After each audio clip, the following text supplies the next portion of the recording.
اللہ تعالیٰ یہ خواب کیوں دکھاتا ہے بندوں کو؟ اور یہ ایک ایسا عمل ہے کہ جو انسان جس پہ قابو نہیں پا سکتا، جو انسانی ڈسکوری سے باہر ہے کہ ایسا کیوں ہوا. آپ دیکھیں کہ انسان دو چیزوں کا مجموعہ ہے، ایک اس کا جسم ہے اور ایک اس کی روح ہے. جہاں یہ دونوں آپس میں ایک دوسرے سے موافقت کرتے ہیں، ایک دوسرے کے ساتھ کوآرڈینیٹ کر رہے ہیں، وہاں یہ ایک دوسرے سے کشمکش بھی کرتے ہیں. بعض اوقات جسمانی خواہشات روح پر غالب آ جاتی، بعض اوقات روحانی کیفیات جسم پر غالب آ جاتی. عام طور پر دن میں جب ہم دنیا کے کام کر رہے ہوتے ہیں تو ہمارا جسم ایکٹیو ہوتا ہے، اور اس کا نتیجہ کیا ہوتا ہے کہ روح کی جو کار فرمائی ہیں وہ ذرا لو ہو جاتی ہیں. رات کو جب ہم سوتے ہیں اور جسم ہمارا بالکل بے حس ہو جاتا ہے تو پھر روح جو ہے وہ ابھر کر آتی ہے، اس کی کار فرمائی بڑھتی ہے، وہ زیادہ ایکٹیو ہو جاتی. پھر آپ کو قرآن کی وہ آیت بھی یاد ہوگی کہ جس میں اللہ تعالیٰ فرماتے ہیں کہ جب انسان سوتا ہے تو ہم اس کی ایک روح لے لیتے ہیں، جس کو زندگی دینی ہوتی ہے وہ واپس لوٹا دیتے ہیں، ورنہ جو دوسری باقی ہوتی ہے وہ بھی لے لیتے ہیں. اب یہ جو روح نکلتی ہے نا ایک ہمارے جسم سے، تو یوں لگتا ہے کہ جیسے وہ مختلف جگہوں پہ وانڈر کرتی، یعنی گھومتی پھرتی، اور بعض اوقات دور دراز پہنچ کے مثلا کسی مردے سے جا ملاقات کرتی. کیونکہ روح تو ایک لطیف چیز ہے نا، جب ماں کے پیٹ میں بچے کے اندر آتی ہے تو کوئی پتہ نہیں چلتا، جب نکل جاتی تو کوئی پتہ نہیں چلتا. اسی طرح روح دیواروں کے پار بھی چلی جاتی ہے. قرآن پاک میں آتا ہے نا کہ اینما تکونوا یدرککم الموت ولو کنتم فی بروج مشیدہ، یعنی اگر بالکل ساؤنڈ پروف اور ہوا پروف جگہ پر بھی کوئی چیز رکھ دی جائے تو کیا ہوگا؟ روح وہاں سے بھی نکل جائے گی. یعنی روح کے لیے یہ مادی چیزیں رکاوٹ نہیں ہے. اب آپ دیکھیں جو لوگ مر جاتے ہیں بعض اوقات آپ کی ان سے ملاقات ہوتی اور آپ کو یوں لگتا ہے جیسے آپ ان کو چھو کر آئیں، اور ایسا ممکن ہے کہ وہ جو سوتے وقت ایک روح آپ کی نکلی، وہ ٹریول کرتے کرتے اس مقام پہ جا پہنچی جہاں وہ مردہ روح تھی، اور اس نے اس سے جا کر باتیں بھی کی، کچھ میسج بھی لیے، کچھ اور بھی. تو اس سارے کو ہم واضح طور پر نہ جان سکتے ہیں، اس کی حقیقت نہ سمجھ سکتے ہیں، لیکن بعض خوابوں کو انٹرپریٹ کرنے میں یہ چیز آپ کو مدد دے گی کہ ایسا کس طرح پاسبل ہے. آپ اپنے بستر پر لیٹے ہوئے اور روحانی طور پر آپ خواب میں آپ کہیں اور پہنچے ہوئے. بعض اوقات آپ دیکھتے ہیں کہ میت آپ کو کوئی چیز دے رہی ہے، میت رو رہی ہے، میت خوش ہے، آپ اس کو دیکھتے ہیں وہ بڑے باغ میں بیٹھی ہوئی ہے. یہ آپ نے کہاں سے دیکھ لیا؟ آپ تو بستر پہ لیٹے ہوئے تھے. تو وہ جو ایک شعور سوتے وقت نکل جاتا ہے، جسم سے الگ ہو جاتا ہے، وہ ٹریول کر رہا ہوتا ہے ایک طرح سے، اور وہ ایسی جگہوں پر اللہ کے اذن سے ہی پہنچ جاتا ہے اور اس کو وہاں کی معلومات مل جاتی ہیں. اچھا آپ کو یاد ہوگا وہ قصہ جو شہیدوں کا واقعہ میں نے آپ کو سنایا تھا، عراق میں جو صحابہ کرام کی قبروں میں سے ان کو نکال کر دوسری جگہ پر دفن کیا گیا. آپ نے دیکھا کہ مستقل کنٹینیوسلی 3 دن خواب آیا ایک شخص، جب اس نے اگنور کیا تو بادشاہ وقت کو خواب آیا، مفتی اعظم کو خواب ہے، اور مسلسل خواب میں وہ اپنا میسج کنوے کر رہے ہیں کہ ہمیں وہاں سے نکالو، ہماری قبروں میں پانی آ گیا. اور یہ بالکل سچا واقعہ ہوا، دنیا نے جس کا مشاہدہ بھی کیا. تو پھر آپ اس کو کیسے انٹرپریٹ کریں گے؟ وہ شہداء کہاں ملے تھے؟ تو بات یہ ہے کہ جیسے ہماری روح ٹریول کرتی ہے، کہیں ایسی جگہ جا پہنچتی ہے تو ہو سکتا ہے کہ وہ اس مقام تک جا پہنچی ہو.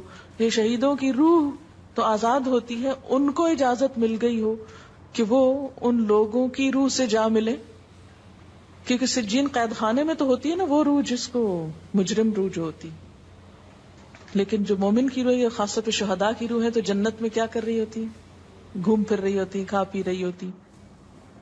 تو یہ بالکل ایک سچ ہے اور حقیقت ہے کہ بسا اوقات انسان خواب میں ایسے لوگوں سے ملاقات کر کے ان کے حالات کو جان لیتا ہے کہ ان پہ کیا گزر رہی. مثلا ان کو عذاب ہو رہا ہے. یہ عام بات ہے نا کہ میت کو جس حال میں دیکھو اسی حال میں ہوتی ہے. یعنی اگر خواب میں دیکھیں کسی نے اپنے والدین کو دیکھا کہ وہ بہت رو رہے ہیں فوت ہونے کے بعد، تو کیا کرنا چاہیے؟ ان کی طرف سے صدقہ دعا کرنی چاہیے. یہ بھی اللہ کی ایک رحمت ہوتی ہے کہ ان کو موقع دے دیا جاتا ہے کہ وہ اپنا میسج کنوے کر دیں. ایک طرح سے وہ اس کے دل کی بات نہیں ہوتی، الا یہ کہ آپ کسی انسان کے بارے میں بہت برا گمان رکھتے ہیں اور آپ اسے دیکھتے ہیں کہ وہ رو رہا ہے یا کچھ، لیکن کئی اور لوگ دیکھتے ہیں کہ وہ ہنس رہا ہے، کھیل رہا ہے. تو اس کا مطلب یہ ہے کہ پھر آپ ان دو کو کنٹرڈکشن کیسے دور کریں گے؟ تو پھر آپ یہ دیکھیں گے کہ جس نے خواب دیکھا ہے اس کا اپنا نظریہ اس شخص کے بارے میں کیا تھا، کیونکہ اس کی اپنی بدگمانی تو نہیں اندر چھپی ہوئی تھی کہ جو سوتے وقت اوپر ابھر آئی اور اس نے وہ روپ اس طرح کا دکھا دیا، پھر وہ حدیث نفس میں آ جائے گی، دل کی بات میں وہ چیز آ جائے گی. ٹھیک. تو نبوت کا جیسے انبیاء علیہم السلام کو کچھ غیب کی خبریں دے دی جاتی تھی، اسی طرح عام انسانوں کو خواب کے ذریعے کچھ غیب کی خبریں دے دی جاتی ہیں. لیکن کسی بھی خواب کے سچا ہونے کی آپ کوئی دلیل نہیں رکھتے. ایز سچ واضح بات یہ نہیں کہہ سکتے کہ میں نے جو خواب دیکھا وہ بالکل سچ ہو جائے گا، یہ آپ دعویٰ نہیں کر سکتے. نبوت کا تو دعویٰ کیا جا سکتا ہے، لیکن آپ اپنے خواب کا دعویٰ نہیں کر سکتے کہ میں نے جو دیکھا ہے وہ بالکل سچ دیکھا. ہو سکتا ہے آپ کو شیطان نے ڈرایا ہو سکتا ہے کہ آپ کے اپنے دل کی سوچیں اور خیالات اس میں آ رہے ہوں، اور خصوصاً اس وقت جب دو متضاد آپ کو خبریں ملیں. مثلا ایک شخص آپ کے پاس آتا ہے، وہ کہتا ہے کہ میں نے آپ کے بارے میں بہت اچھا خواب دیکھا. دوسرا آتا ہے کہتا ہے کہ میں نے آپ کو اچھے حال میں نہیں دیکھا. اب یہ فرق کس چیز کا ہو گیا؟ اس کے اپنے گمان کا فرق ہے.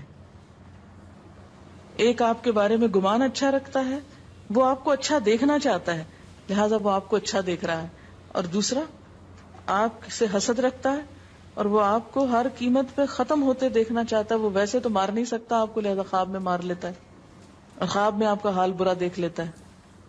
تو وہ خواب دراصل کیا ہوتا ہے؟ اس کی اپنے نفس کی بات ہوتی ہے. اسی طرح بعض لوگ جو جھوٹ سے بچتے ہیں، دھوکے سے بچتے ہیں، جن کے اندر منافقت نہیں ہوتی، جن کے دل بالکل صاف ہوتے ہیں، ان کو بھی بعض اوقات ایسے خواب آتے ہیں کہ جو بالکل واضح حقیقت ایک طرح سے نظر آ جاتی. لیکن کوئی شخص یہ خود سے دعویٰ نہیں کر سکتا کہ جو میں نے دیکھا ہے وہ میرے دل کی بات نہیں اور وہ بالکل بڑی سچائی ہے، جب تک کہ وہ چیز عملاً سامنے نہ آ جائے. آپ صلی اللہ علیہ وسلم نے فرمایا اچھا خواب اللہ کی طرف سے ہے اور برا شیطان کی طرف سے. یعنی اگر آپ کسی کو برا دیکھ رہے ہیں یا کسی کی برائی دیکھ رہے ہیں تو وہ دراصل کیا ہے؟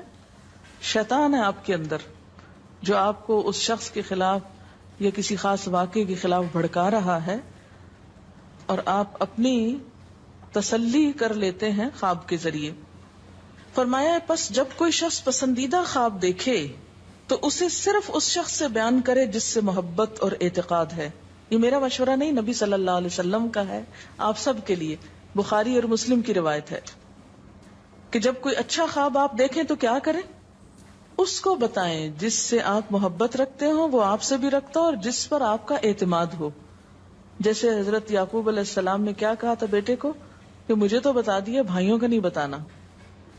اور جب مکروہ خواب دیکھے تو حق تعالی سے اس خواب کے شر اور شیطان کے فتنے سے پناہ مانگے. جب برا خواب دیکھے تو اس خواب کے شر اور شیطان کے فتنے سے پناہ مانگے کہ شیطان بہکانے لگا انسان کو. اچھا آپ دیکھیں کہ بعض اوقات یہ ہوتا ہے کہ جسے ہمارا کسی سے اختلاف ہوا ہے، عقیدے میں، گھر کے جھگڑے میں، کسی ذاتی اس میں، تو ہم کمزور ہوتے ہیں، مجبور ہوتے ہیں، اس کو کچھ کہہ نہیں سکتے. تو پھر ہم بعض اوقات اپنی تسکین کیسے کرتے ہیں؟ خوابوں میں کرتے ہیں. مثلا ایک لڑکا کسی سے شادی کرنا چاہتا ہے اور وہ کر نہیں پاتا، اس کو وہ رشتہ مل نہیں رہا، تو وہ خواب میں دیکھتا ہے کہ اس کی شادی اس سے ہو گئی ہے، اس لڑکی سے. تو بعض خوابوں کی نوعیت بس صرف اتنی ہوتی، اس سے زیادہ اس کی حقیقت نہیں ہوتی. اچھا بعض اوقات جیسے کسی سے ضد ہے، عداوت ہے، دشمنی ہے آپ کی،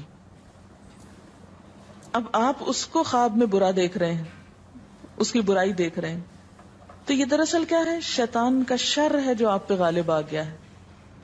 آپ اس کی برائی چاہتے ہیں، ویسے کچھ کر نہیں پاتے، مجبور ہیں آپ، تو آپ خواب کے ذریعے وہ اپنی تسلی کر لیتے ہیں.